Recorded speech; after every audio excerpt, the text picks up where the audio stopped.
compañeros administradores de Telegram para que los puedan agregar, porque pues a través de ellos es que ustedes se recuerdan que hemos trabajado en cuando yo les envío el material o algo que yo encuentre necesario para compartir con ustedes, pero no sé, porque pues sí veo más compañeros de lo que vi el semestre pasado en Procesal de Familia. Entonces me imagino que a veces hay personas que van limpiando los cursos, que por algún otro motivo no pudieron sacar su curso y pues ahora están presentes y no estuvieron el semestre pasado.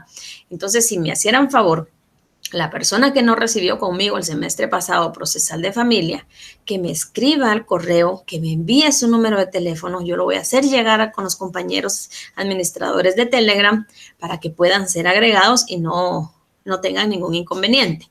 Alguien me preguntaba también en un correo en esta semana sobre libros. Miren, nosotros usamos bibliografía y en el programa de ustedes está esa bibliografía también. No les puedo recomendar ningún libro porque nosotros, pues la universidad no nos permite que nosotros les digamos que tienen que comprar un libro. Si está entre sus posibilidades para ir haciendo su biblioteca para un futuro, pueden consultar en el programa, está la bibliografía que nosotros usamos. Y ahí lo pueden hacer. Sí, pues si no desean hacerlo, pues no se preocupen, nosotros vamos dando el material, vamos sacando aquí lo que nosotros tenemos, pero si no les puedo decir exactamente el nombre de un libro, no porque no quiera, sino porque no nos dejan. Entonces, porque ustedes no deben de incurrir en un gasto que tal vez a la larga se pueda malinterpretar, ¿verdad? Tal vez ustedes lo que quieren es tener el conocimiento, pero puede haber una malinterpretación ahí de las cosas, entonces no les puedo decir, la verdad no les puedo decir, pero ustedes se pueden guiar conforme el programa de estudios. No sé si ya se los hicieron llegar, si ya lo tienen y si no, alguien que me avise y yo se los hago llegar por Telegram para que ustedes vayan viendo las semanas cómo las vamos a ir trabajando.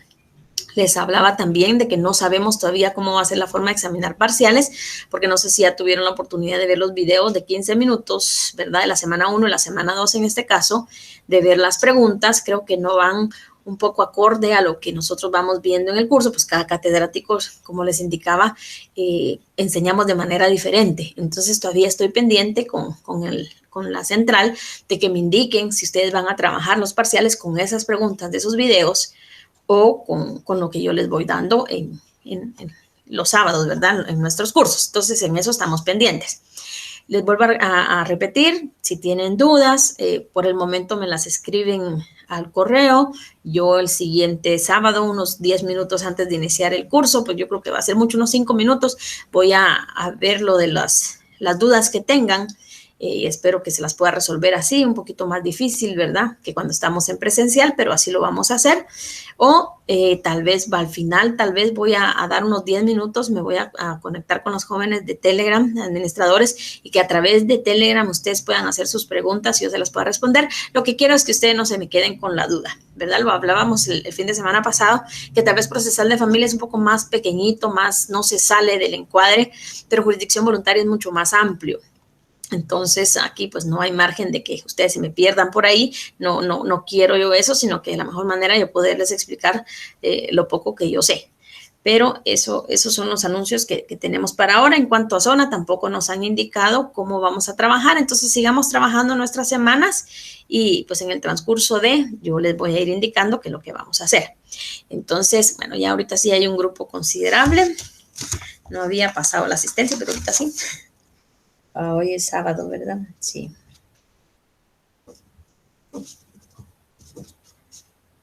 Igual ya saben que al final no se me vayan a desconectar porque tengo que volver a pasar la asistencia o tomar la asistencia de cómo la hemos tenido para ver pues si alguien más se agregó o se me quedaron hasta el final. Vamos a ver. Espero que sea de provecho ahorita. Bueno. Entonces, bueno, nuestro curso de Derecho Notarial 2, nuestro código FG 143, nuestra semana número 2. En esta semana vamos a tomar el tema de la jurisdicción voluntaria. La semana pasada vimos a grosso modo, de forma general, lo que era la jurisdicción voluntaria. Ahorita vamos a ver otras cuestiones y vamos a repetir un poco lo que vimos la semana pasada. Empecemos, pues. Recordamos que la jurisdicción voluntaria era aquellos procesos donde intervenía el notario o un juez a requerimiento de parte, ¿verdad? En algunos casos o en algunos asuntos que la ley nos indicaba que nos permitía, que nos facultaba poder tramitar, conocer y resolver esos asuntos que tenían que ser donde no había controversia, donde no había litis, ¿verdad? Eso era la jurisdicción voluntaria notarial o la jurisdicción voluntaria extrajudicial. Tomamos ese concepto completamente. Les pedí que para esta semana tuvieran su ley del decreto 5477, la ley reguladora de la tramitación notarial de asuntos de jurisdicción voluntaria, porque en ella vamos a trabajar en este momento. Espero que la puedan tener ya ahí, y si no la lograron comprar, pues tomen nota y la consiguen rapidito, porque si se me pierden ahorita al inicio, nos va a costar un poquito que nos pongamos, que me puedan volver a entender. Bueno, entonces hablemos primero de los principios fundamentales de la jurisdicción voluntaria. Para empezar a hablar de principios de jurisdicción voluntaria, nos tenemos que centrar primero en esta ley reguladora de asuntos de tramitación notarial de jurisdicción voluntaria, que es el decreto 5477. Vamos a leer un poco, vamos a ir a la parte considerativa antes de entrar a los principios. Vamos a ver el por qué se realizó esta ley, por qué se aprobó, por qué llevó todo el proceso que lleva toda ley para entrar a regir a nuestro país, y que podamos ir entendiendo cuál es el objeto y cuál es la función de nuestra ley. Entonces, si ustedes la tienen por ahí, vamos al considerando. Son 5 considerando los que tiene nuestra ley de jurisdicción voluntaria. Entonces, vamos a platicarlos a uno antes de entrar a los principios. Y en el considerando número 1 dice que actualmente la mayor parte de las materias comprendidas en la denominada jurisdicción voluntaria están atribuidos a los órganos jurisdiccionales, con el consiguiente recargo en el volumen de trabajo que soportan los tribunales. Ese es el primer considerando, o lo primero que los legisladores, o en este caso, cuando el doctor Mario Aguirre Godoy dio esa plenaria para poder ampliar los asuntos de jurisdicción voluntaria que nosotros los notarios podíamos conocer, que se reconociera que la jurisdicción voluntaria iba a implicar que los juzgados en este caso de materia civil, tuvieran menos recargo de su trabajo. Entonces, fue el primer considerando, fue lo primero que se estableció, lo primero que se tomó en cuenta para poder elaborar esta ley. Recordemos que los considerandos o las partes considerativas de una ley son el marco general, el marco doctrinario que justifican por qué se va a promulgar una ley, cuál va a ser su fin o por qué es que se está haciendo. Entonces, aquí el primer considerando establece que era poder quitarle, por decirlo así, poder quitar esa carga laboral a los juzgados civiles en este caso, y poderle dar esa confianza al notario de poder conocer, tramitar y resolver dichos asuntos. Entonces fue lo cajonero, lo principal de poder crear esta ley. Vamos al segundo considerando. Que en distintos congresos científicos se ha señalado la importancia de la función notarial, dice, en la celebración de los actos jurídicos y la necesidad de ampliar su campo de aplicación. Recordemos que cuando ellos hablan aquí de congresos científicos, recordemos ese congreso de notariado latino, ¿verdad?, que se dio en Buenos Aires, Argentina, donde se dio ese concepto de lo que era notario y todo lo demás. Y luego aquí, este congreso que se dio en el año de 1977, entonces en ese primer congreso fue donde se vio la necesidad de que se ampliara las facultades del notario. Entonces, este segundo considerando establece que a través de este congreso que se dio en el año 1977, se dio la necesidad de crear esta ley. Vamos al tercer considerando. Que los notarios, dice, como auxiliares del órgano jurisdiccional. Aquí se recuerdan que de conformidad con el Código Procesal Civil y Mercantil, el notario es un auxiliar de un juez. Entonces, colaboramos, dice, colaborando eficazmente con los tribunales a través de su fe pública. Se recuerdan de aquella investidura jurídica que hablamos hace 8 días. A través de su fe pública en la instrumentación de actos procesales. ¿Qué nos referimos? Cuando más o menos se establece que como somos auxiliares de juez, se recuerdan que somos notarios notificadores, que podemos hacer muchas cosas dentro de dentro de los juzgados colaborando eficazmente con los tribunales, ¿verdad? De conformidad con los artículos 13, 71, 186 del Código Procesal Civil y Mercantil. Nosotros somos auxiliares de los jueces. Y para la parte considerativa de esta ley, nosotros podemos seguir auxiliando a los jueces tramitando esta clase de procesos. O sea que por nuestra fe pública que nosotros ostentamos es que podemos conocer estos procesos. Entonces, la fe pública que ostentamos como investidura jurídica es lo principal también para poder tener esta facultad como notarios, que como abogados no la tenemos. Como abogados nosotros no tenemos fe pública, la tenemos como notarios. Como abogados litigamos, somos profesionales del derecho que conocemos la parte procesal, pero no tenemos fe pública. Solo la tenemos cuando actuamos como notarios. Entonces, yo he tenido muchos alumnos que no les gusta el notariado. No les gusta porque tal vez sí es muy engorroso, es muy meticuloso en cuanto a plazos, en cuanto a redacción, pero miren, el notario es una figura tan importante en nuestro país porque no todas las profesiones tienen fe pública, no todo lo que nosotros firmamos tiene aquella certeza que lo que nosotros decimos eso es y nadie nos lo puede rebatir. Por eso también se ha prestado a que el notario se preste para hacer muchas cosas. Nosotros con esa fe pública que el Estado nos da al momento de graduarnos, tenemos un gran poder en nuestras manos y pues hago paréntesis, espero que el día que ustedes ostenten esa investidura jurídica, ustedes lo sepan usar de la mejor manera, porque a veces pues, los notarios se pierden en esa fe pública, en ese poder que tenemos de poder hacer muchas cosas que como abogados no podemos. Miren, yo he visto que muchos dicen, yo voy a litigar penal, yo voy a litigar laboral y hacen como que menospreciadito el derecho notarial. Y si ustedes supieran que el derecho notarial nos da más... por decirlo así, no degradando a los abogados, porque igual yo también soy abogada, no me dedico a lo penal, pero soy abogada. Pero tenemos mayor importancia por esa investidura que el Estado nos da extra, a que como cuando hacemos de abogado no lo tenemos, ¿verdad? Entonces, sí, quiero que también cuando ya ustedes lleguen a su práctica, puedan utilizar esa fe pública de la mejor manera. Bueno, entonces regresemos, no me voy a perder. Vamos al considerando número 4. Dice, de acuerdo con el sistema jurídico vigente en Guatemala, los notarios pueden tramitar procesos sucesorios en forma extrajudicial, así como también autorizar matrimonios, y ambas regulaciones legales solo han producido resultados beneficiosos, dice.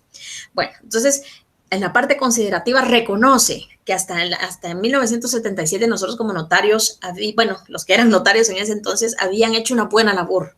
Lo que se les había encomendado lo habían hecho de la mejor manera, de una manera eficaz, de una manera recta. Entonces dijeron, me imagino que así lo pensaron, bueno, ya les dimos la oportunidad a través de estos 3 procesos, a través de celebrar matrimonios, que los notarios pueden, van a ser funcionarios públicos que se van a pegar a las leyes, entonces démosles un plus más a que puedan resolver más cosas. Y lo tomaron en consideración para poder crear este decreto 5477. Y por último, el considerando número 5, dice que por esas razones, dice, o sea, por los 4 considerandos que ya leímos, es conveniente, dice, ampliar la función del notario a fin de que pueda llevar a cabo los distintos actos en que no hay contención. Aquí está la palabra clave, mire, distintos actos en los que no hay contención, o sea, no hay litigio, no hay pleito, no hay controversia, para facilitar, dice, la celebración de los actos de la vida civil. Entonces, pues aquí en este considerando en donde nos reconocen que hicimos un buen trabajo con lo que ya nos habían dado a través del Código Procesal Civil y Mercantil y que podíamos seguir desarrollando y por lo tanto era conveniente que nos ampliaran nuestro desenvolvimiento en el campo civil, ¿verdad? Entonces es donde nos dan ese plus, como les digo, y nos ampliaron a través de esta ley lo que nosotros podíamos conocer. Entonces, pues ya vimos los 5 considerandos que forman el decreto 5477, la ley reguladora de la tramitación notarial de asuntos de jurisdicción voluntaria. ¿Por qué? ¿De dónde es que nace, verdad? ¿Qué es lo que observaron los legisladores al momento de crear? ¿De dónde sacaron ese sustento procesal, doctrinario y práctico para que nosotros los notarios pudiéramos conocer más situaciones? Entonces, ahora vamos a ir a los principios fundamentales de la jurisdicción voluntaria. Ahora sí. Bueno, La jurisdicción voluntaria cuenta con principios generales, ¿verdad? Que debemos de observar los notarios al momento de iniciar cualquier trámite de jurisdicción voluntaria. Son rigurosos, todos se deben de cumplir en cualquiera de los 20 procesos que nosotros conocemos.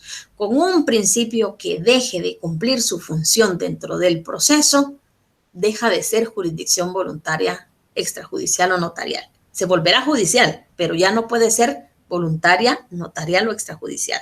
Debemos de observar dentro del desarrollo de esas etapas, dentro de ese proceso, que se cumplan a cabalidad los 7 principios, porque si no, como les digo y les repito, deja de ser jurisdicción voluntaria notarial y se vuelve judicial. Entonces, están estos principios, los vamos a encontrar regulados dentro de nuestra ley, que vamos a verlos y vamos a estudiarlos de uno por uno el día de hoy para que podamos ir conociendo y entendiendo un poquito lo que es la jurisdicción voluntaria.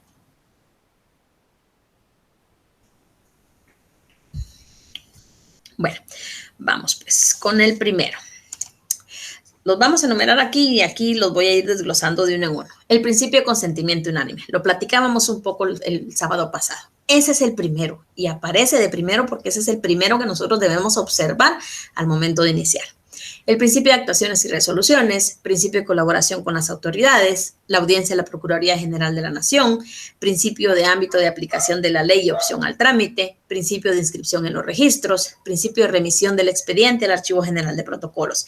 Son 7 principios. Están enumerados aquí. Yo se los voy a empezar a desarrollar de uno en uno. Les voy a dar el fundamento donde ellos se encuentran y los vamos a ir viendo.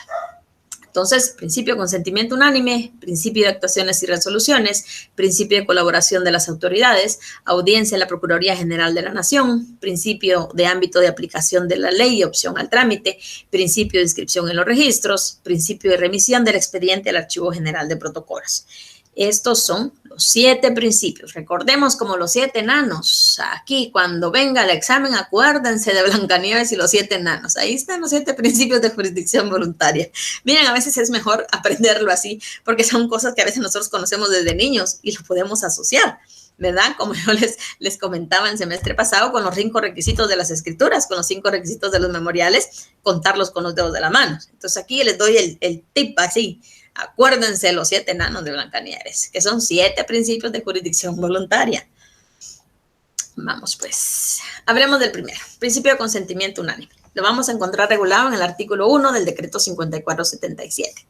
Y vamos a establecer que es aquel principio que señala que para poder hacer uso de la jurisdicción voluntaria, notarial o extrajudicial, todas las partes tienen que estar de acuerdo. Todos los que intervienen en el proceso deben de estar de acuerdo. No debe de haber litis, no debe de haber controversia, no debe de haber litigio. Todas y cada una de las partes tienen que estar de acuerdo, tienen que dar su consentimiento ante el notario de que desean llevar dicho proceso.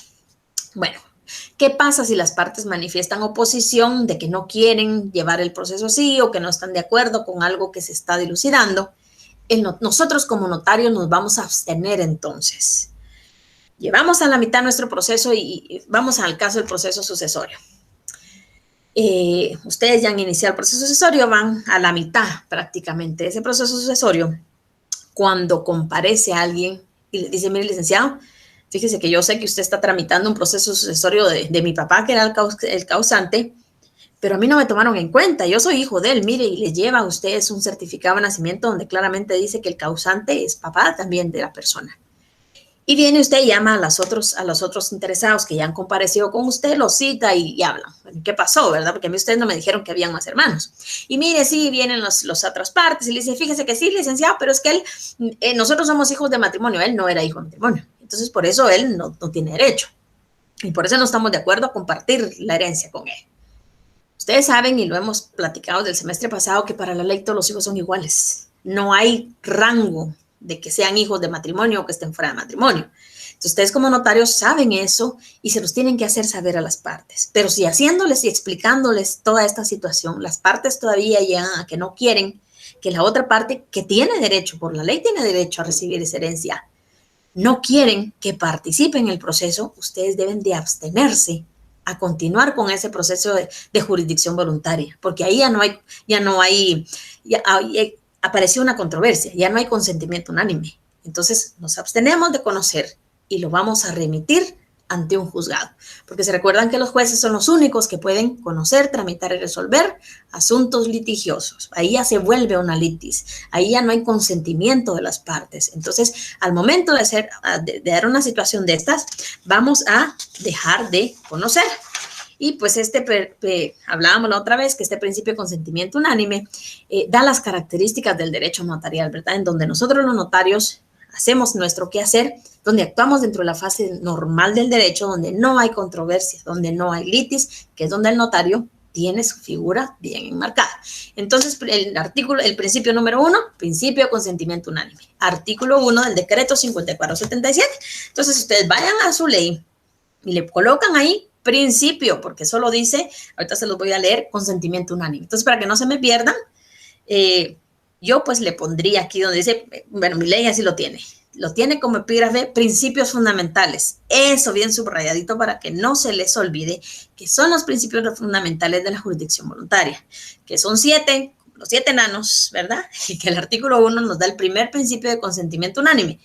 El epígrafe del artículo 1 no establece como principio, pero ustedes colócanle ahí con su lapicero principio para que no se les olvide, y no solo para mi clase, eso es para la vida laboral que ustedes van a tener al desempeñarse como notarios. Entonces, principio de consentimiento unánime dice, para que cualquier asunto de los contemplados en esta ley pueda ser tramitado ante notario, se requiere el consentimiento unánime de todos los interesados. O sea, todos, subrayen esa palabra, todos los interesados, todos. Aquí no puede ser que uno sí, y si son 5, 4 sí, uno no, todos los interesados deben de dar su consentimiento para que pueda ser tramitado por esta vía y que no haya controversia. Entonces, ahí encontramos el primer principio de los otros. Continúa el mismo artículo. Dice, si alguna de las partes, dice, en cualquier momento de la tramitación manifestar oposición, el notario se abstendrá. Otra cosita que deben subrayar. El notario se abstendrá de seguir conociendo y remitirá lo actuado al tribunal competente. En este caso, el tribunal competente, pues normalmente son los juzgados civiles. El juzgado civil de la jurisdicción en donde ustedes se encuentren ejerciendo el notariado, o en el caso de ser una sucesión de donde se encuentren los bienes, ¿verdad? Se recuerdan que en el Código Procesal Civil y Mercantil hay cómo están, quién va a ser competente dependiendo la materia de las personas. Pues ahí tenemos que ir a buscar, en el caso de jurisdicción voluntaria, el proceso sucesorio, si los bienes, si va a aplicar a los bienes, si va a aplicar al causante, de dónde, ¿verdad? Pero normalmente siempre es el juzgado de primera instancia civil el que conoce los asuntos cuando ya se vuelven litigiosos de jurisdicción voluntaria. Bueno, en estos casos, dice, el notario tendrá derecho, ahí viene lo más importante para nosotros, miren, a percibir los honorarios que se hayan pactado. O sea, sí o sea, usted como notario le tiene que pagar lo que usted haya pactado con ellos, aunque usted no haya terminado su proceso. O lo que disponga el respectivo arancel. Se recuerdan que nosotros hay un arancel que nosotros manejamos, que la ley nos faculta para poder ir a cobrar nuestros honorarios. Y miren, esta es una parte tan importante que a nosotros como notarios, como profesionales, nos lo deberían de estudiar, de enseñar. ¿Cuál es ese derecho que nosotros tenemos a poder cobrar ese trabajo que nosotros realizamos por todo ese esfuerzo que nosotros venimos realizando hasta culminar nuestra carrera? Porque ahora este arancel que nosotros tenemos, voy a hacer un paréntesis para hacer conciencia con ustedes, porque ustedes son los que van a componer esta situación. Ustedes son los futuros abogados y notarios que van a salir a esas calles a levantar la profesión, porque ahorita la profesión ha estado bajando mucho. Pero nosotros tenemos un arancel para cobrar. Entonces, a veces, pues, nos vamos a que la situación económica del país ha estado mala, pues, pero nosotros debemos levantar nuestra profesión, sentirnos orgullosos y valorar todo ese esfuerzo que ustedes están haciendo, por lo menos ahorita sentados aquí, que no es gracia, pues, que estar sentado no tanto tiempo, para que nos vengan a denigrar con el pago de nuestros salarios. Entonces, solo les dejo así ese pincelito para que ustedes lo piensen y que cuando salgan ustedes a la calle a litigar, por favor, no cobren poquito. No poquito porque ustedes lo pueden hacer, pero hay un arancel. Guiémonos a ese arancel para que ustedes pues puedan levantar nuestra profesión otra vez, porque ya en ustedes va a quedar, ya los que vienen saliendo son los que tienen que levantar lo que ya está por los suelos un poquito, pero vamos, yo tengo fe en ustedes. Entonces, regresemos entonces, cierro mi paréntesis. Entonces, este principio de consentimiento unánime nos da muchas cosas, ¿verdad? Que tienen que estar todos de acuerdo, que debemos de abstenernos de conocer si hay alguien que no está de acuerdo, que debemos remitir las actuaciones a un juzgado, en este caso el juzgado civil, que es el que conoce materia civil de las personas, ¿verdad? Que tenemos derecho a cobrar nuestros honorarios de conformidad con el arancel o con lo que hayamos pactado, lo hayamos o no lo hayamos terminado, si no es nuestra culpa, ¿verdad? Si no es nuestra culpa que esto se volviera litigioso, pero si nosotros fuimos culpables, ahí ese es otro tema, ¿verdad? Entonces, este es el primer principio que nosotros debemos de conocer. Vamos con el segundo, principio de constancia de las actuaciones y resoluciones. Este es un poquito complejo, porque aquí lo toma como un principio, pero lo vamos a escudriñar un poquito. El notario dice, deja constancia escrita de lo actuado. Todo nuestro proceso de jurisdicción voluntaria vamos a dejar constancia por escrito de lo que vamos a realizar, de todo ese proceso. ¿Cómo lo vamos a hacer? ¿Cómo vamos a dejar constancia de las actuaciones? Normalmente el notario, cuando trabaja procesos de jurisdicción voluntaria, cuando ejercita esa facultad, todo lo vamos a hacer constar a través de actas notariales. Así que espero que ese curso de notariado 2 ahorita ustedes lo hayan estudiado muy bien, porque el que no aprendió a hacer actas notariales, ahorita va a aprender entonces, porque todo nuestro proceso de jurisdicción voluntaria son actas notariales. Todas son actas notariales. No hay ninguno que inicie con un memorial, que inicie con una escritura, no, todo es acta notarial. Entonces, si no se recuerdan que son las actas notariales, les invito a que regresen a sus apuntes de notariado 2 para que recuerden los requisitos, que es lo que dejamos constancia en esas actas notariales. ¿Cuáles son los impuestos? Los impuestos los vamos a tratar aquí otra vez. Yo les voy a dar, eso lo vamos a tratar el otro sábado. Así que por si usted no se acuerda que son las actas notariales, el otro sábado lo invito a que no falte al curso, porque ahí les voy a dar un regalito de que repasemos notariado 2 con esas actas notariales. Pero ahorita solo vamos a tomar de referencia que todo lo que actuemos a través de procesos de jurisdicción voluntaria, absolutamente todo lo que nosotros actuemos como notarios los vamos a hacer con actas notariales. Todo va a constar en actas notariales. Entonces pueden ver que vamos a estar utilizando el código de notariado también, ¿verdad? Si ustedes tienen tiempo en la semana de volver a leer del artículo 60 al 62 del código de notariado para ver requisitos. Entonces, y la vamos a estudiar un poquito a profundidad el otro sábado. Vamos a dar una repasadita para que ustedes se recuerden de cómo van esas actas notariales, porque aquí el acta notarial es como principio, es donde vamos a dejar las constancias de nuestras actuaciones. Regresemos. Y resoluciones, dice. ¿Se recuerdan que la semana pasada vimos las diferencias entre un proceso contencioso y un proceso de jurisdicción voluntaria? Vimos que en proceso contencioso iniciaba con una demanda, aquí va a iniciar con una solicitud, así le podemos decir, pero aquí va a iniciar con un acta notarial. Esa acta notarial va a hacer constar que ustedes fueron requeridos, ¿verdad?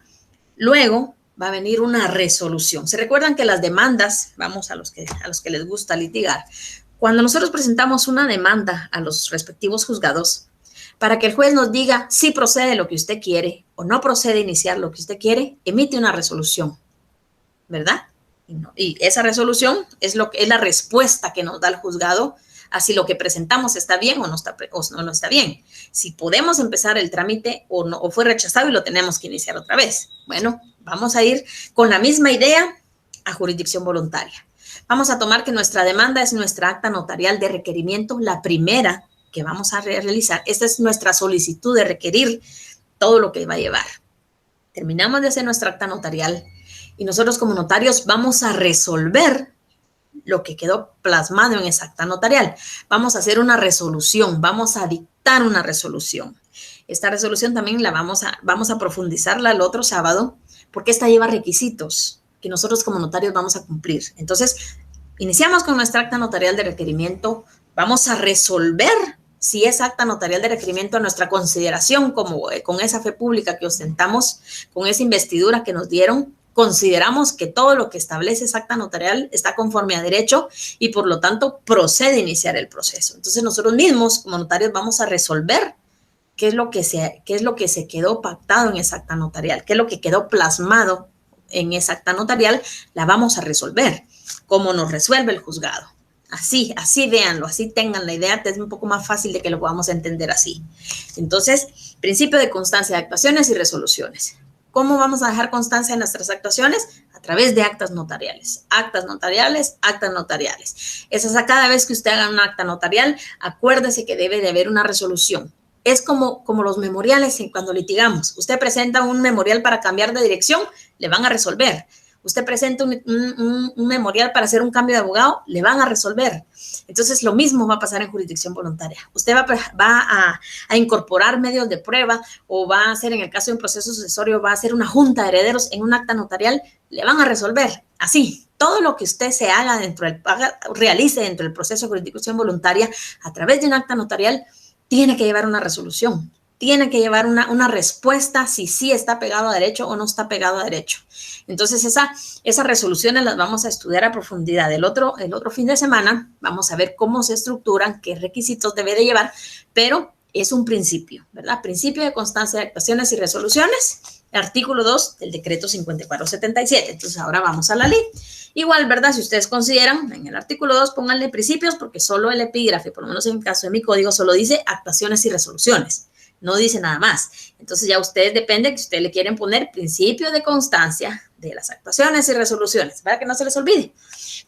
Y establece, regula este artículo 2. Dice, todas las actuaciones se harán constar en acta notarial. Ahí está bien. Entonces, si usted tiene cómo resaltar su código de una vez o su ley de una vez a acta notarial, ¿verdad? Salvo, dice, las resoluciones. Aquí habla de las resoluciones. O sea que cuando usted resuelva algo que está dentro de su proceso, no lo va a hacer en un acta notarial, sino tiene que ser una resolución, dice, que serán de redacción discrecional. O sea, usted es libre de poderla redactar, como a usted mejor le convenga, como a usted mejor le parezca hacer su redacción, dice, pero debiendo contener, vamos a ver rapidito los requisitos y el próximo fin de semana vamos a entrar. La dirección de la oficina del notario. O sea que sí nos da requisitos de qué es lo que debe de contener esta resolución. Actas notariales, tenemos que regresar a Código Notariado para ver requisitos, para ver todo lo que tenga que ver con actas notariales. Pero lo que son resoluciones, aquí mismo en el artículo 2 nos da los requisitos que deben de tener. Entonces, si lo pueden subrayar, mejor. La dirección de la oficina del notario, dice, la fecha, el lugar, la disposición que se dicte y la firma del notario, ¿verdad? Debemos de firmar la firma del notario. Dice, los avisos, este es otro asunto que vamos a tocar también la otra semana, pero vamos a leerle. Dice, los avisos y publicaciones deben de llevar la dirección de la oficina del notario. Eso nada más. Pero esta última línea todavía no le pongamos mucho énfasis porque eso lo vamos a ver más adelante. Entonces, todas las actuaciones serán constar en acta notarial. Por favor, subrayen acta notarial. Salvo las resoluciones, que serán de redacción discrecional. Ustedes son libres de poderlo redactar como a ustedes les parezca, usando los términos que ustedes consideren para poder resolver. Pero debe contener los requisitos: dirección de la oficina del notario, la fecha, el lugar, la disposición que se dicte y la firma del notario. Son 5 requisitos sine qua non que debe de contener nuestra resolución. Aquí no habla del sello, pero normalmente si usted no sella su resolución, pero eso también lo vamos a ver más adelante. Cuando usted llega a alguna institución del Estado y esa resolución no lleva sello, ahí hay problema. Entonces, pero como requisitos, la firma del notario. Entonces, son 5 requisitos esenciales que debe tener toda resolución dentro del proceso de jurisdicción voluntaria para que podamos hacerlo. Entonces ya vimos que nuestras actuaciones van a quedar plasmadas a través de actas notariales, las cuales van a tener una resolución. Esas resoluciones pueden ser de redacción discrecional, pero deben de cumplir 5 requisitos que establece nuestra ley. Entonces es un principio, no podemos dejar de cumplir con dicho principio. Vamos al siguiente. Principio de colaboración de las autoridades. Artículo 3 del decreto 5477. Bueno, este principio consiste en que el notario tiene la facultad de solicitar informes y datos a las autoridades para la tramitación de expedientes, dice. ¿Qué quiere decir con esto? Esa colaboración de las autoridades quiere decir que usted puede requerirles a través de escritos a distintas instituciones del Estado ayuda, por decirlo así, ayuda. Entonces, deben de, ¿cómo les explico? Vamos a ver. Que en las oficinas del Estado, hablemos de RENAP, hablemos de la Procuraduría General de la Nación, hablemos del registro de la propiedad, que fueron los registros que vimos la semana pasada, deben de brindarnos esa colaboración para que nosotros sin ningún inconveniente podamos tramitar nuestros procesos. ¿Cómo debemos nosotros solicitar esa colaboración? A través de solicitudes escritas donde les pedimos qué es lo que quieren, a través de resoluciones dentro de nuestro proceso, donde les damos audiencia, ¿verdad? Ellos deben de colaborarnos a nosotros con esta situación. Entonces, el ejemplo. Les voy a dar un par de ejemplos para que ustedes vean cómo va actuando este principio de colaboración, cómo las autoridades deben de colaborar como nosotros. Miren, aquí el proceso sucesorio, como les digo, tiene una gama de cosas que vamos a aprender. Dentro de las fases del proceso sucesorio, hay informes que nosotros debemos solicitar a los registros de la propiedad, tanto al de la zona central como al que está ubicado en Quetzaltenango. Es una de las fases que debemos de cumplir. Entonces, nosotros hacemos nuestra solicitud, la presentamos al registro de la propiedad correspondiente, cualquiera de los dos, a los dos. Y ellos tienen un plazo, la ley les establece un plazo para que nos contesten, por decirlo así, nos den esa colaboración que nosotros necesitamos para saber si la persona otorgó o no otorgó testamento o donación por causa de muerte. Entonces, esa colaboración que ellos tienen que dar, porque a veces ustedes se recuerdan en las instituciones del Estado, en derecho administrativo, se presentan las solicitudes y ahí se quedan, ¿verdad? Y se quedan esperando eterna memoria que algún día nos contesten y entra el silencio administrativo y una situación que no hay colaboración. En jurisdicción voluntaria sí. Nosotros vamos a ver que la ley les establece a las autoridades esa colaboración en plazo. Y si no colaboran, pues tienen consecuencias. Entonces, solicitamos, porque igual, si no podemos irlo a pedir así de viva voz, tiene que ser a través de un escrito donde nosotros le solicitamos qué es lo que necesitamos saber para poder continuar nuestro proceso. De igual manera, cuando ese proceso sucesorio tiene que llegar a la Procuraduría General de la Nación o tiene que entrar nuestro expediente, ingresar al Ministerio de Finanzas Públicas, ellos tienen que colaborar con nosotros. En el caso de la Procuraduría es a través de una resolución donde se le pide audiencia. Y ellos al recibirlo tienen que hacerlo, tienen un plazo para contestarnos. Cuando el expediente ya está en la fase de que lo debemos presentar al Ministerio de Finanzas Públicas, debemos solicitar su colaboración y ellos tienen un plazo para contestarnos. Ahorita con la pandemia los plazos se han hecho de hule, pero ellos tienen un plazo normalmente establecido para podernos contestar. Entonces, este principio de colaboración de las autoridades también se debe de respetar dentro del proceso de jurisdicción voluntaria. ¿Qué sucede si estas instituciones o estas autoridades no nos colaboran y nosotros hemos requerido o hemos presentado nuestras solicitudes más de 3 veces? Entonces, si nosotros vamos al registro de la propiedad, presentamos nuestra solicitud, ¿verdad? Para que nos indiquen si algún notario cumplió con haber presentado su aviso de que otorgó un testamento o una donación causa de muerte a algún su cliente. Y pasa el tiempo y el registro de la propiedad no nos responde. Volvemos a presentar otra vez otra solicitud. Pasa el tiempo y no nos responde. Y llega una tercera vez y volvemos a presentar esa solicitud y no nos responde, ¿verdad? La ley establece, de conformidad con el artículo 178 de la Ley de Organismo Judicial, que debemos acudir a un juez de primera instancia para que apremien al requerido, ¿verdad? Para que lo obliguen a colaborar con nosotros como notarios dentro de nuestro proceso. Entonces, normalmente esto no se da porque las autoridades saben y colaboran cuando es jurisdicción voluntaria. Pero ustedes tienen que saberlo. ¿Qué pasa?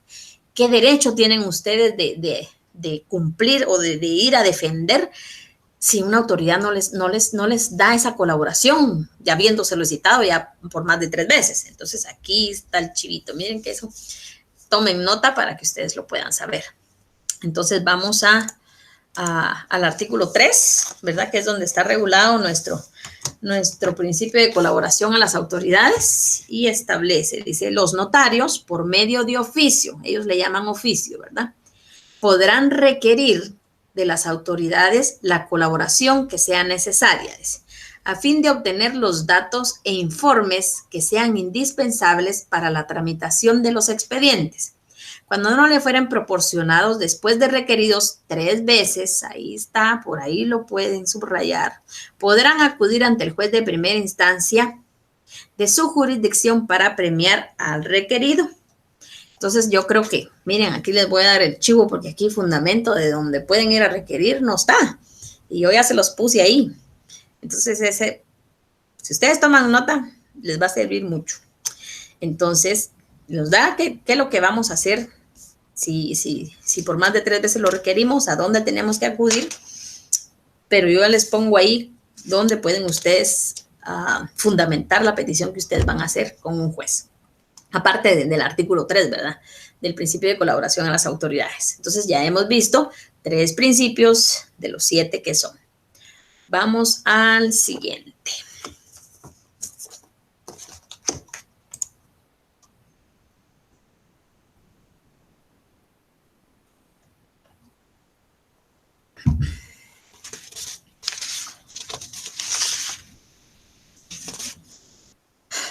Audiencia a la Procuraduría General de la Nación. Artículo 4.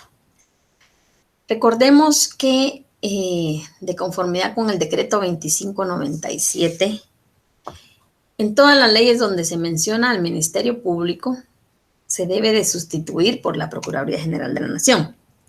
Sí, solo sí, si no tenga que ver con un delito, ¿verdad? O que tenga que ver con los delitos regulados en el Código Penal. Entonces, aunque ustedes en algún artículo diga Ministerio Público, en este caso en el artículo 4 del decreto 5477, sí dice audiencia al Ministerio Público, ustedes coloquen en su código, en su ley, que de conformidad con el decreto 2597 no es Ministerio Público, es Procuraduría General de la Nación. Entonces, si ustedes quieren, testen donde dice Ministerio Público o en la parte de arriba donde dice Ministerio Público, coloquen Procuraduría General de la Nación para que no se me pierdan, ¿verdad? Porque pues los códigos no los van reformando con otras cosas que van saliendo. Entonces, no lo debemos hacer así. Entonces, recordemos, artículo 4, audiencia a la Procuraduría General de la Nación. No es Ministerio Público. Colóquenle ahí de una vez que el decreto 2597 nos da esa facultad de poder cambiar todo donde diga Ministerio Público a Procuraduría General de la Nación, a excepción de que sí sean situaciones de delito. Bueno, entonces este principio de audiencia a la Procuraduría General de la Nación va a consistir en que debe escucharse la opinión de la Procuraduría General de la Nación.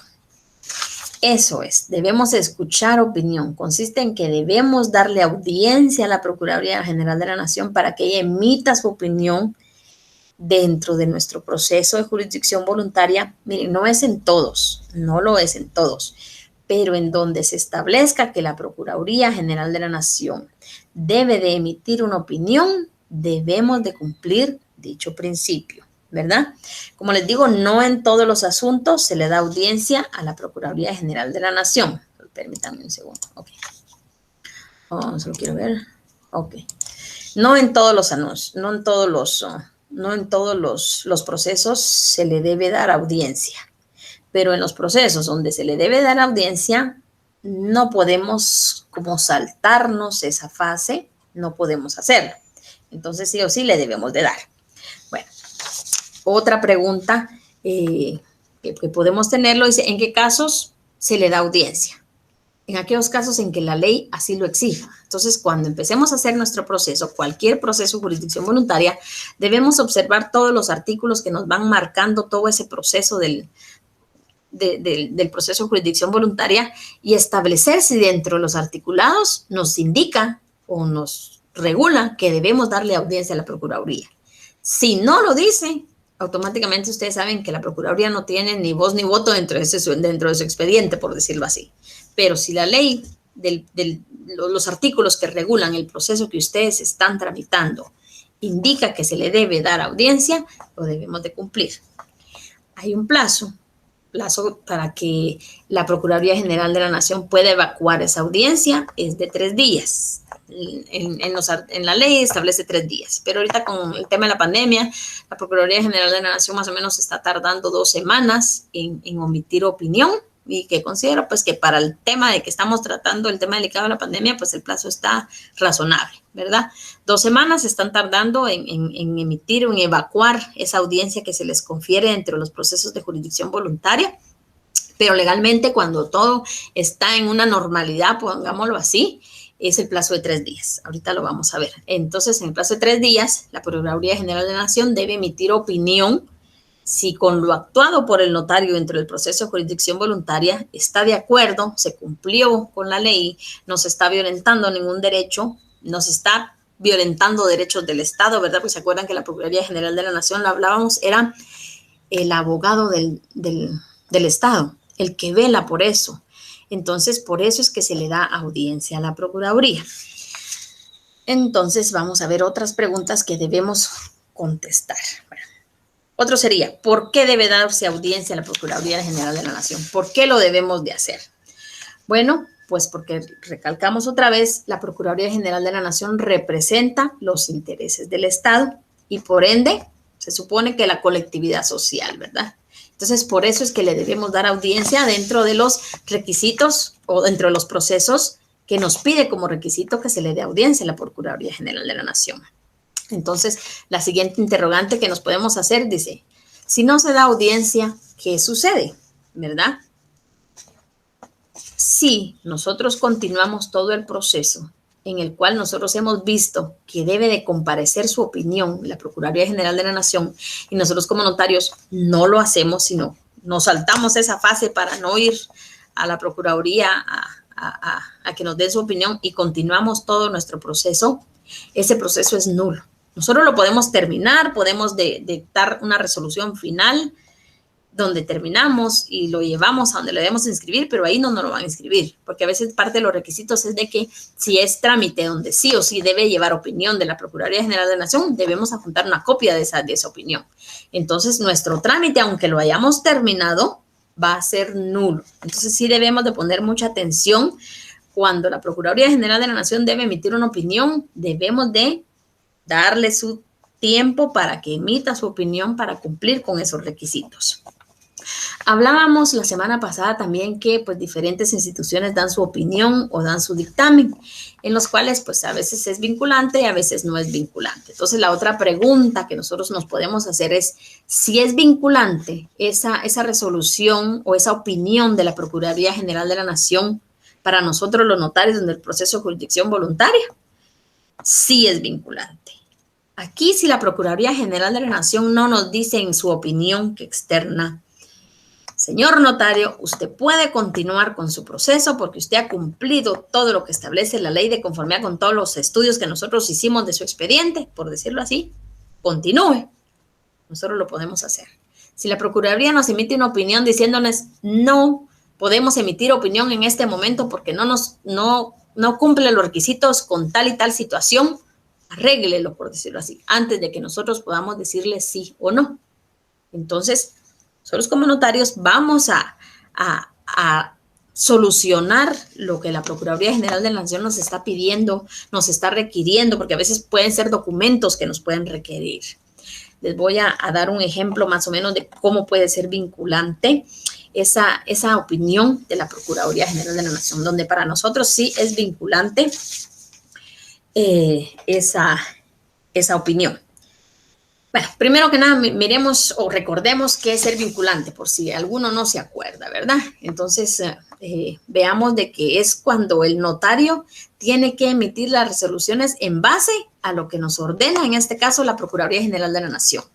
O podría ser, si fuera con otra institución, que debemos emitir nuestra resolución en base a lo que cualquier otra institución que nos ordena la ley nos dice. Si nos dice no, no lo hacemos. Si nos dice sí, lo podemos continuar. Entonces, en eso es que significa que es vinculante para nosotros, ¿verdad? Que nosotros vamos a emitir una resolución o vamos a terminar un proceso basados en lo que nos diga esa opinión de la institución del Estado al que debemos cumplir con la ley. Bueno, entonces, regresemos a cuándo es vinculante para que ustedes tengan un ejemplo. Regresemos al proceso sucesorio. Es que miren, ese proceso sucesorio tiene bastante de dónde podemos tomar ejemplos y nos puede servir. Cuando en todas las fases llega la fase en que le debemos como notarios dar opinión o dar audiencia a la Procuraduría General de la Nación para que ésta emita una opinión, debemos de hacerlo a través de una resolución, se notifica, se presenta nuestro expediente a la Procuraduría, ellos en 3 días nos evacúan esa opinión.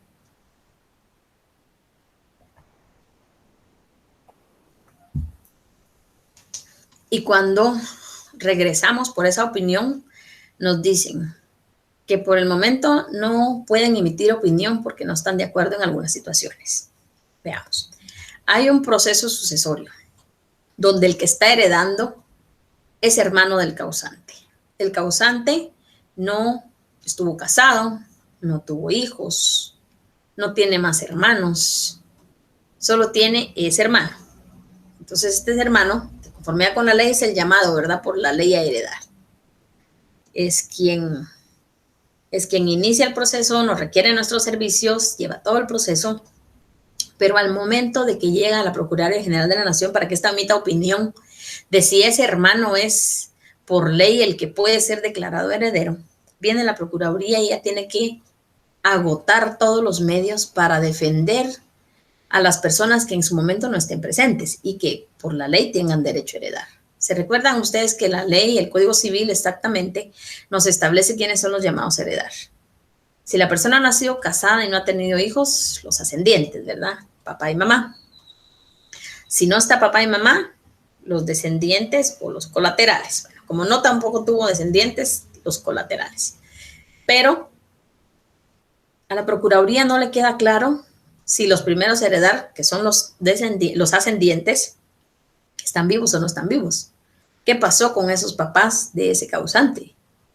Porque de conformidad con que la ley va sacando, por decirlo así, a las personas que son llamadas a heredar, el hermano sería el último. Entonces, nosotros como notarios debemos de acreditar que todos los demás que la ley llama primero antes que al hermano, no hay, ¿verdad? No existe. Con la esposa y con los hijos, pues con los hijos pueda dejar abierto un paréntesis ahí. Pero con la esposa, si él fuera casado, ¿se recuerdan que pues, el Registro Nacional de las Personas hace la modificación de los estados civiles y entre el certificado de nacimiento del causante hubiera aparecido que fue casado en tal fecha con tal persona? Entonces ahí la Procuraduría de visto, miren, pues usted no es el llamado a heredar porque él aquí aparece casado. Pero como en ese momento en el certificado de nacimiento no aparece anotación de casado, entonces automáticamente la Procuraduría dice, bueno, entonces nunca fue casado. Pero no se ha acreditado dónde están los papás. Los siguientes a heredar después de los cónyuges y los hijos son los padres. Entonces, ¿dónde está? Aquí acredite dónde están los papás de este causante, porque son los primeros llamados a heredar después de haber descartado que tiene mamá y que tiene esposa y que tiene hijos. Entonces, aquí no está acreditado, acredite, ¿verdad? Previo a que nosotros le digamos el hermano es el heredero, acredítenos que los que siguen en la lista para ser llamados a heredar no están. Entonces, ¿qué le toca a usted como notario? Bueno, dice que quiere que acreditemos dónde están los papás de este señor, ¿verdad? Del causante. Puede ser de que existen vivos y usted tiene que acreditar eso. Bueno, si está vivo, pues solo se presenta el certificado de nacimiento de los papás y ahí va a haber la relación y entonces ya el hermano sale, no lo va a declarar la Procuraduría, sino a los papás. Pero si no está, si de verdad ya fallecieron, pues entonces el medio idóneo para probarle a la Procuraduría General de la Nación que no hay papás, que son los siguientes en la lista de llamados a heredar y por lo tanto tienen que salir porque ya no están, pues va a ser a través de presentarle certificado de defunción de ambos papás. Entonces, el expediente sale de ahí con ustedes deben de acreditar o probar lo que la Procuraduría quiere como que de descartar al siguiente en la lista de heredar. Entonces se presentan esos certificados de defunción, se le vuelve a correr la audiencia a la Procuraduría y se le indica, bueno, hace 15 días me dijo que no había lugar, que no podía emitir opinión por esto y esto y esto. Bueno, ahora yo ya le demuestro, le subsano ese previo que usted me impuso diciéndole, mire, los papás del causante ya fallecieron en tal fecha y lo acredito con tal documento. Vuelve a ingresar el expediente a la Procuraduría General de la Nación. La Procuraduría vuelve a revisar el expediente y ve de verdad que usted acreditó como notario que el siguiente llamado a heredar tenía que salir. Entonces dice, bueno, entonces no hubo esposa, no hubo hijos, no están los padres, entonces sí le toca al papá, al hermano, poder heredar. Entonces ya podemos emitir opinión favorable en el cual declaramos heredero de los bienes, derechos y obligaciones del causante al señor fulanito tal, quien es su hermano. Entonces ya nos entregan una hojita, yo les voy a hacer, cuando nos toque el proceso sucesorio, les voy a dar una opinión, ¿verdad? Cuando nosotros en el momento de recibir esa resolución o esa opinión donde dice, perfecto, señor notario, su expediente está correcto y es procedente que usted los declare herederos. Al momento de tener esa hoja, ustedes ya pueden ir a resolver su proceso finalmente diciendo, bueno, yo como notario declaro a tal persona heredero del causante. Pero no lo puedo hacer si la Procuraduría por escrito no me dice hágalo. Entonces, ahí es donde quiero que tengamos la idea de ese principio de la audiencia a la Procuraduría General de la Nación. Que esa opinión que emite la Procuraduría General de la Nación para nosotros como notarios dentro de jurisdicción voluntaria es vinculante. Que no podemos hacer nada dentro de nuestro proceso si la Procuraduría General de la Nación no nos da una respuesta favorable a lo que nosotros queremos. Entonces, espero no haberme ido tan lejos para que podamos entender la situación. Entonces, ¿qué pasa? Ahora, otra pregunta que nos hacemos, si la opinión, después de haberle acreditado todo lo que queremos, ¿verdad? Todo lo que ellos quieren, si la opinión de la Procuraduría General de la Nación nos indica en ese documento que nos dan, no da lugar a las presentes diligencias. ¿Qué vamos a hacer nosotros como notarios? Entonces, aquí en el artículo 4, el último párrafo de jurisdicción del decreto 5477, donde lo vamos a leerlos ahorita, el notario se tiene que abstener de conocer, ¿verdad? No vamos a poder conocer si la Procuraduría nos dice no al lugar a lo que usted quiere, ya en una opinión. Ahí nosotros ya no podemos continuar conociendo, sino que debemos de notificar a los interesados lo que pasó y en el mismo instante remitir ese proceso al órgano competente. En este caso, al juzgado civil. Entonces, si la Procuraduría General de la Nación emite una opinión donde nos dice no al lugar, nosotros ya no podemos conocer. Ese proceso se debe de remitir al órgano competente, al órgano jurisdiccional competente, si puede continuar, porque en ciertos casos es obligatorio la remisión y en otros casos, pues, tienen que iniciarlo normalmente en la vía judicial.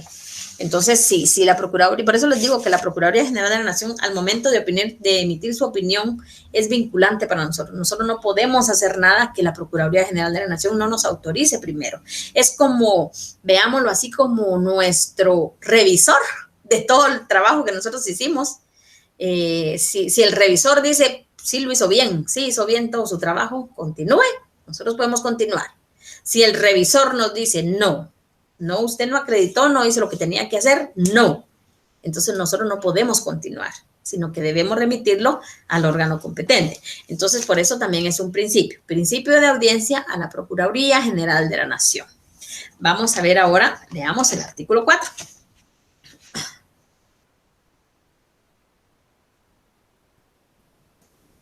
Y establece, en los casos, dice, que esta ley disponga, o sea que si el decreto 5477 nos va a decir cuándo es que va a ir audiencia a la Procuraduría General de la Nación. Dice, en los casos que esta ley disponga, será obligatoria, dice, la audiencia al Ministerio Público. Dice, ya sabemos que es Procuraduría General de la Nación, la que deberá evacuarla en el término de 3 días. Marquen ese plazo porque normalmente lo deben de hacer en 3 días. Antes de dictar cualquier resolución ¿Quién va a dictar cualquier resolución? El notario. O sea, no podemos hacerlo, no podemos dictar esa resolución si no ha evacuado su audiencia. Bajo pena, dice, de nulidad de lo actuado. Es lo que les digo, ¿verdad? Que si nosotros continuamos el proceso sin esa opinión, nuestro proceso va a ser nulo. No va a poder nacer a la vida jurídica. El segundo párrafo dice, el notario podrá recabar la opinión, siempre establece el Ministerio Público, pero sería de la Procuraduría General de la Nación, en los casos de duda o cuando lo estime necesario. Aquí es cuando la ley no nos obligue, por decirlo así. Si dentro del proceso no nos establece que la Procuraduría General de la Nación debe emitir opinión, pero nosotros queremos consultarle algo, lo podemos hacer. Podemos remitir nuestro expediente con ellos. Ahí no va a ser vinculante la opinión, porque solo nosotros estamos preguntándole, ¿verdad? Si está, qué podemos hacer en determinado caso o si no se violenta el derecho con algo que nosotros querramos hacer. Entonces, ahí no es vinculante, pero en el primer párrafo, sí o sí, la opinión de la Procuraduría es vinculante. Y por último, en el tercer párrafo dice, cuando la opinión del Ministerio Público, de la Procuraduría General de la Nación fuera adversa, o sea, que fuera contraria, que nos diga que no, el notario, previa notificación a los interesados, ahí viene, deberá enviar el expediente al tribunal competente para su resolución. O sea, es donde nos abstenemos, ya no podemos conocer. Si la Procuraduría General de la Nación nos dice no al lugar, ya no podemos. Debemos de notificarlo a los interesados y debemos enviar nuestro expediente al juzgado porque ahí hay algún asunto litigioso que la Procuraduría General de la Nación ve o ve que se está violentando algún derecho. Entonces, ya no podemos continuar, Entonces, por eso les digo hoy que todos los principios del proceso de jurisdicción voluntaria deben de ser los tenemos de tener bien claros para que no nos vayamos a perder en la tramitación o que a veces no es físicamente que se tenga que escribir los principios, sino que debemos de saber cuándo los principios van a actuar, ¿verdad? El de consentimiento, con una de las partes que nos diga no, que no esté por escrito, sabemos que no podemos continuar conociéndolo. Continuemos entonces. Vamos al quinto principio. Principio que establece el ámbito de aplicación de la ley y de opción al trámite. Bueno, aquí hay dos temas dentro de un principio. Contiene dos principios. Un principio contiene dos principios, pero lo vamos a tomar uno solo para efectos de nuestro estudio. Entonces, el ámbito de aplicación. Principio que establece el ámbito de aplicación, ¿verdad?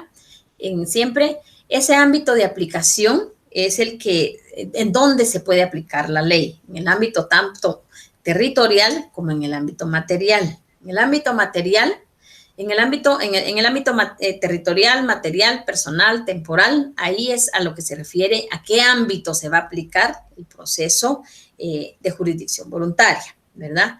En el ámbito material, ¿hacia qué asuntos se puede aplicar la ley o el decreto 5477? ¿Verdad? Sin que se contrarie lo que establece el Código Procesal Civil y Mercantil. Eso es en cuanto a la aplicación de la ley. ¿Qué ley vamos a aplicar? Podemos aplicar Código Procesal Civil y Mercantil, podemos aplicar el decreto 5477 o vamos a aplicar las dos leyes dentro del mismo proceso. A eso se llama el ámbito de aplicación. Lo que está contenido en el decreto 5477, en el Código Procesal Civil y Mercantil, nuestro proceso puede estar regulado solo en una de las leyes o puede estar regulado en las dos y por lo tanto debemos de tomar los dos decretos o las dos leyes para poder llevar a cabo nuestro proceso. No nos vamos a ir a que solo lo que establece el decreto 5477, no, porque el decreto 5477 quedó a veces como que muy amplio los artículos, entonces debemos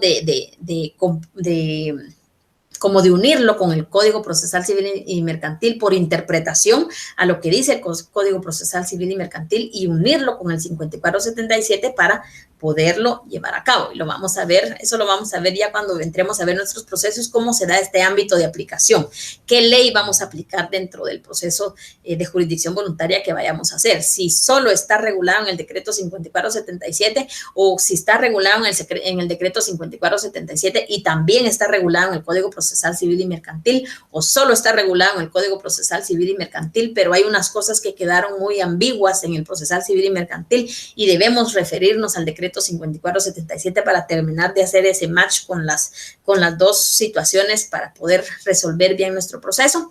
Entonces, a eso se refiere con este principio del ámbito de aplicación, pero es de la ley. ¿Cómo se va a aplicar la ley? ¿En qué momento se va a aplicar? ¿Qué ley vamos a aplicar? Si debemos aplicar solo una, si debemos aplicar las dos. ¿Cómo lo vamos a hacer? Y lo vamos a encontrar regulado en el artículo 5 del decreto 5477. Vamos a ver el primer párrafo, en el primer párrafo del decreto 5477. Veámoslo de una vez para no regresar a leerlo todo cuando pasemos a la otra parte del principio. Dice, esta ley dice, ámbito de aplicación de la ley y opción al trámite, artículo 5. Esta ley, dice, es aplicable a todos los asuntos cuya tramitación notarial se permite en los siguientes artículos, dice, sin perjuicio de que también puedan tramitarse ante notario los contemplados en el Código Procesal Civil y Mercantil. Entonces, aquí uno de los ejemplos es, nos vamos al artículo 401 al 405 del Código Procesal Civil y Mercantil, donde están las disposiciones generales de lo que es la jurisdicción voluntaria. Entonces, podemos como que tomar las dos situaciones, ¿verdad?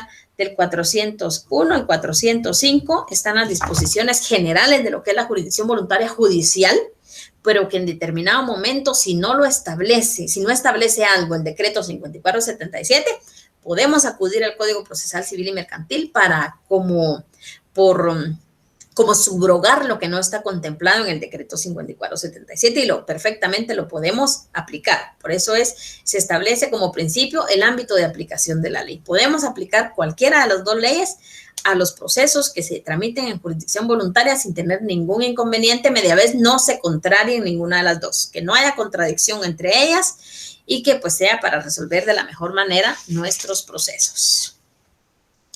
Ahora vamos al otro. Al principio de opción al trámite.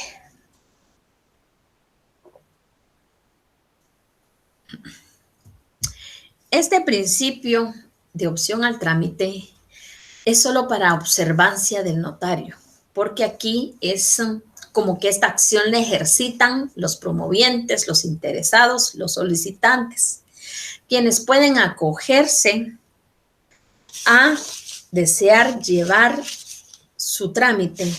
Son dos situaciones las que vamos a entender acá. La primera es que los interesados o los solicitantes puedan acogerse a llevar su proceso de jurisdicción voluntaria ante notario, o sea, vía notarial o extrajudicial, o lo puedan hacer en la vía judicial desde el inicio. Los asuntos del decreto 5477 se pueden también llevar por la vía judicial. Los jueces tienen la facultad, la potestad de conocer, tramitar y resolver también estos 20 asuntos. No es facultad únicamente del notario. También lo puede hacer ante juzgado. Y las partes tienen esa facultad de poderlo hacer desde el inicio. Este principio de opción al trámite también lo debemos de llevar a otra situación, que ya lo platicamos. Esta opción al trámite se da cuando se ha iniciado de manera notarial, ¿verdad? Se ha llevado bastantes fases del proceso de jurisdicción voluntaria, pero a medio camino, por decirlo así, o a media fase, hay una controversia entre los solicitantes.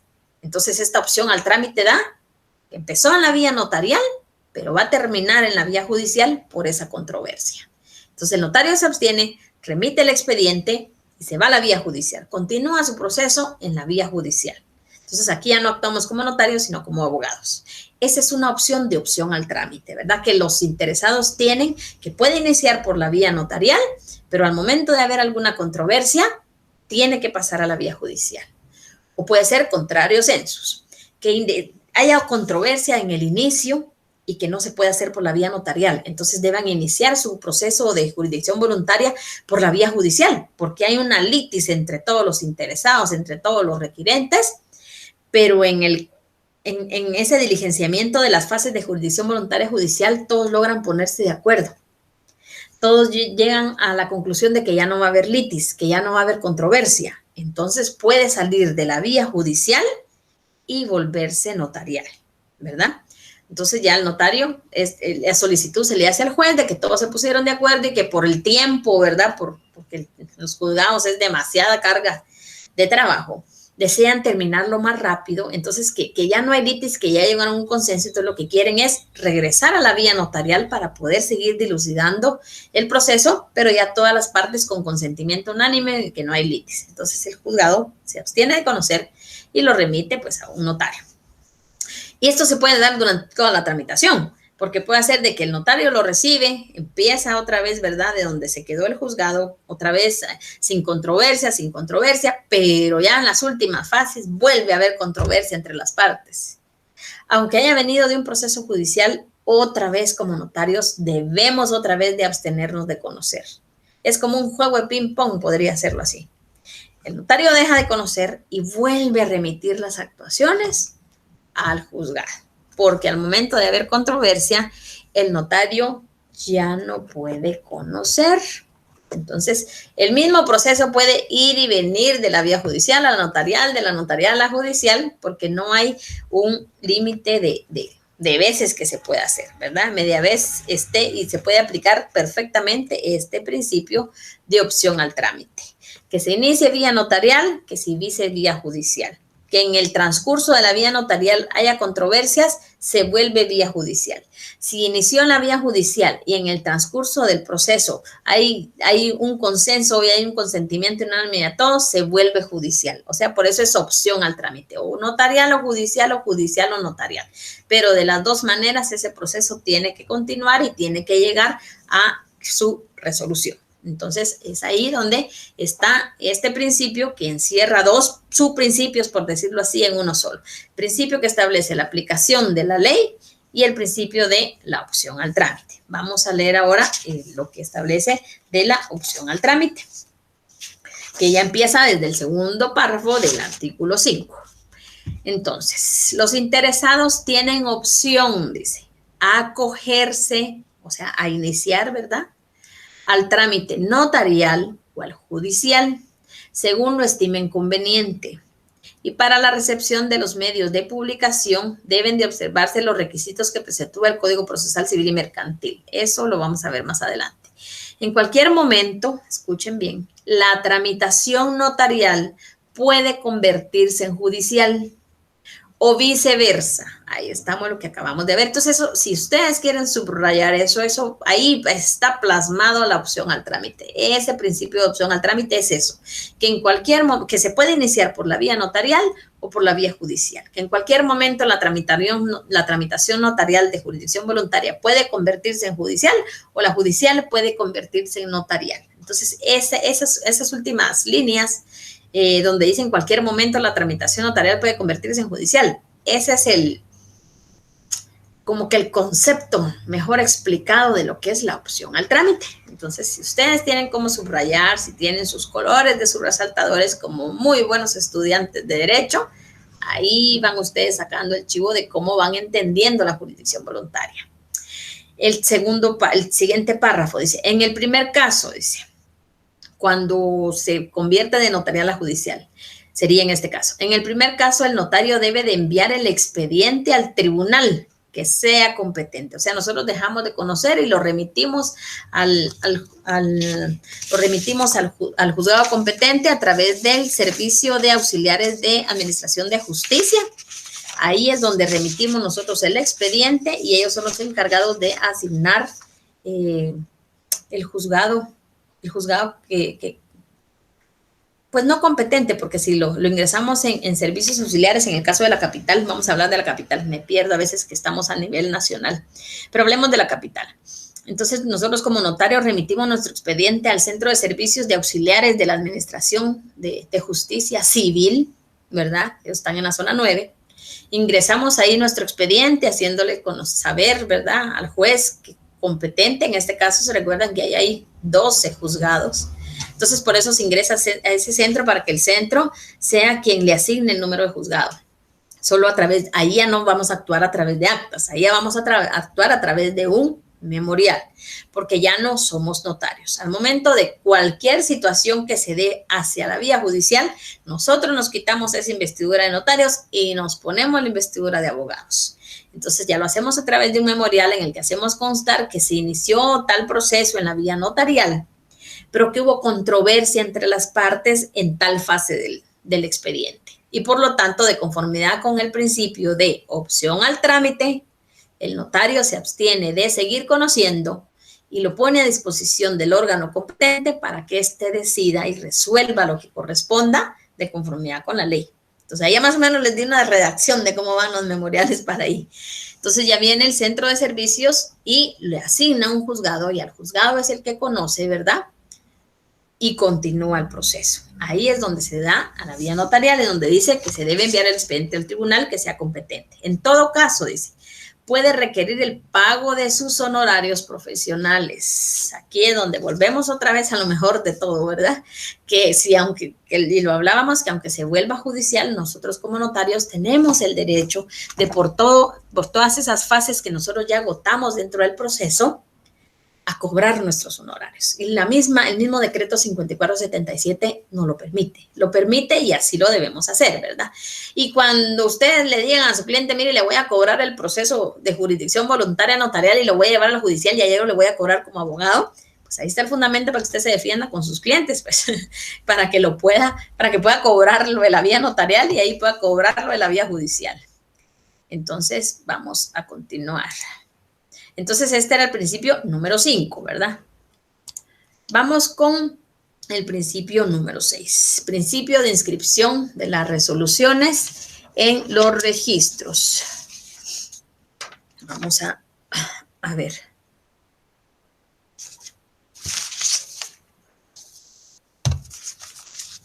Miren, ya a esta hora ya la voz ya no me da, ya me cuesta un poquito.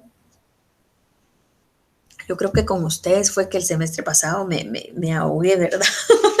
y fue donde me puse un poquito malita de la garganta. Pero esperemos que este semestre no, y eso que es más largo el periodo.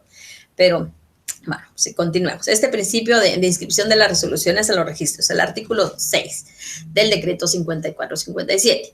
Entonces, aquí, cuando el proceso de jurisdicción voluntaria, cualquiera que sea, ha sido terminado, ha sido finalizada, la tramitación ha sido resuelto, ha sido finalizado, ha sido fenecido, para que surta su pleno efecto legal, ¿verdad?, para darle esa certeza jurídica a ese expediente, la validez a esas actuaciones, la permanencia en tiempo, como lo hablábamos hace 8 días, ¿verdad?, de que dure sus efectos hacia el futuro.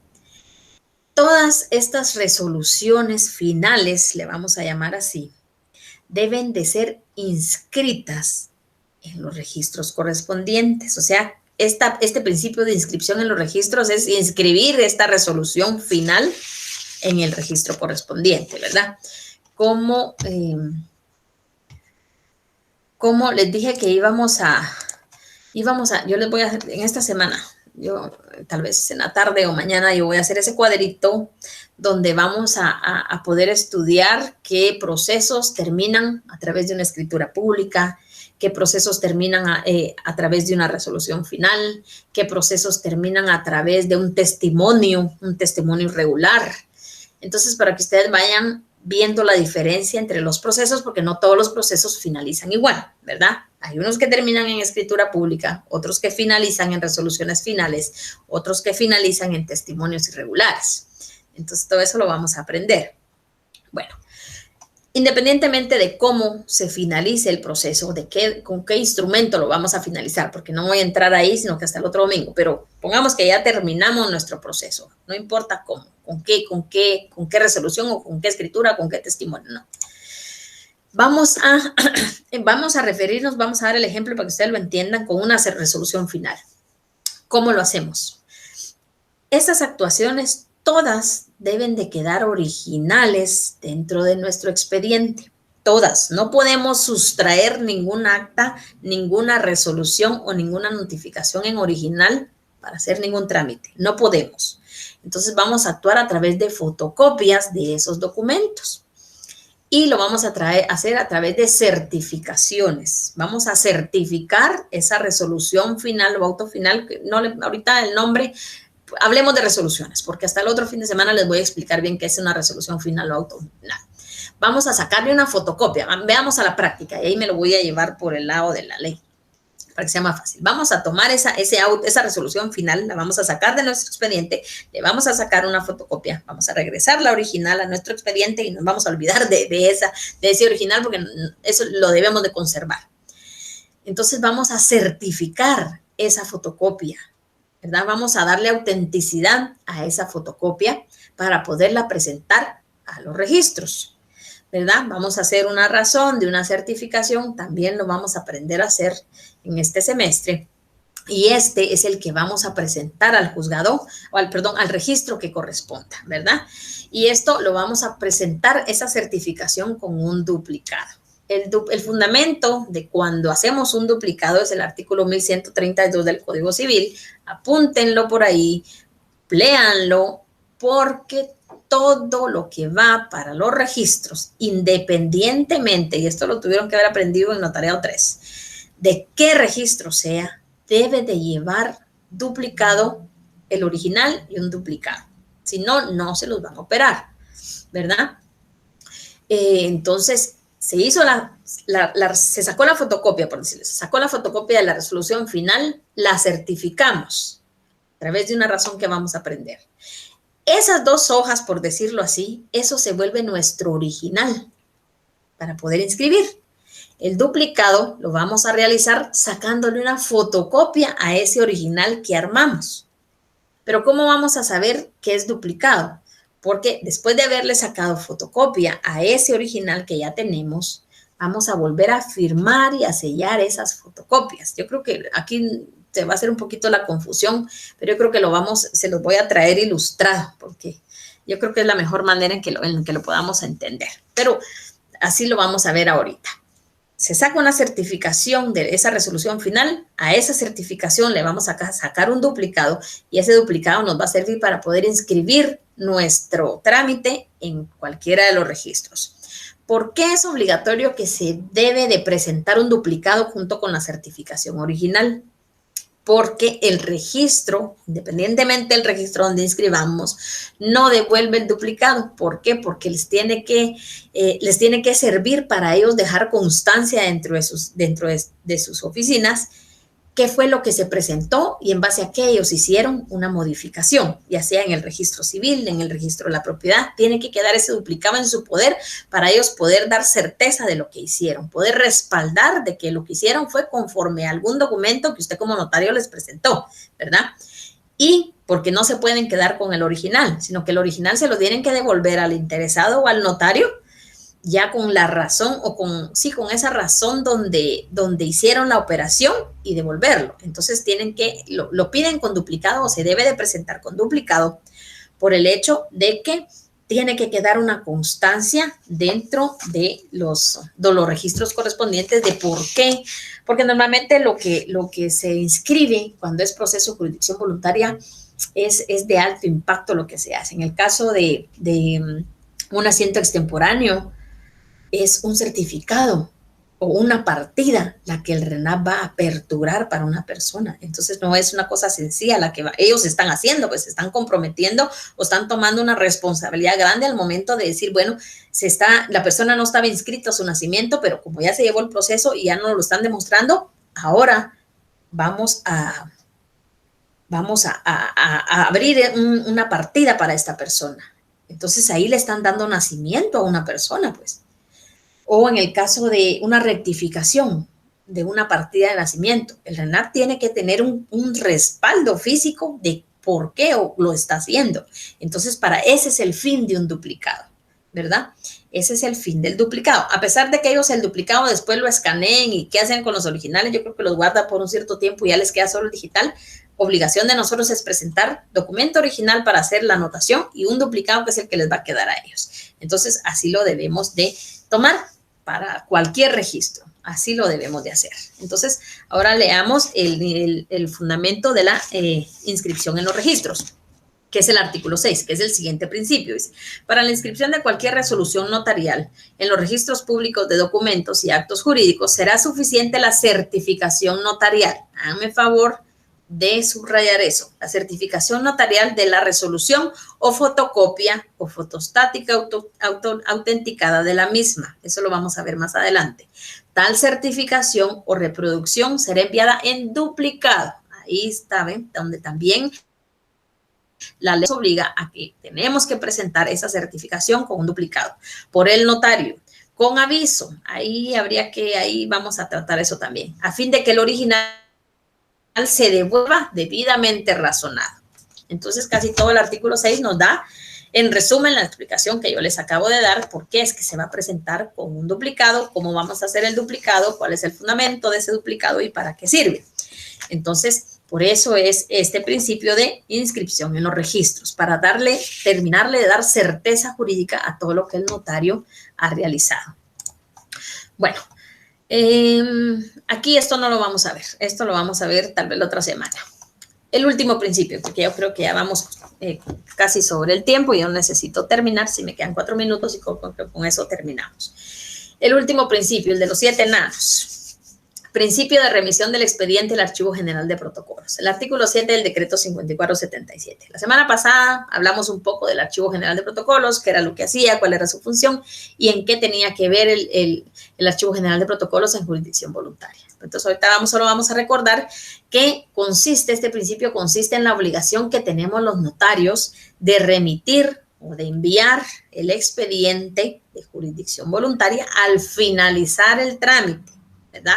Lo vamos a remitir al Archivo General de Protocolos a efecto de que se proceda a su guarda y a su conservación, a que lo pueda preservar para consultas posteriores de los otorgantes o de algún interesado que no participó en el proceso y que quiera modificar. Recordamos que la semana pasada platicamos que el expediente de jurisdicción voluntaria no causaba cosa juzgada, ¿verdad? Sino que quedaba abierto por un periodo de tiempo para que cualquier interesado en el proceso pudiera gestionar ante los tribunales competentes la modificación de una resolución final o del último movimiento que hubo dentro de ese expediente.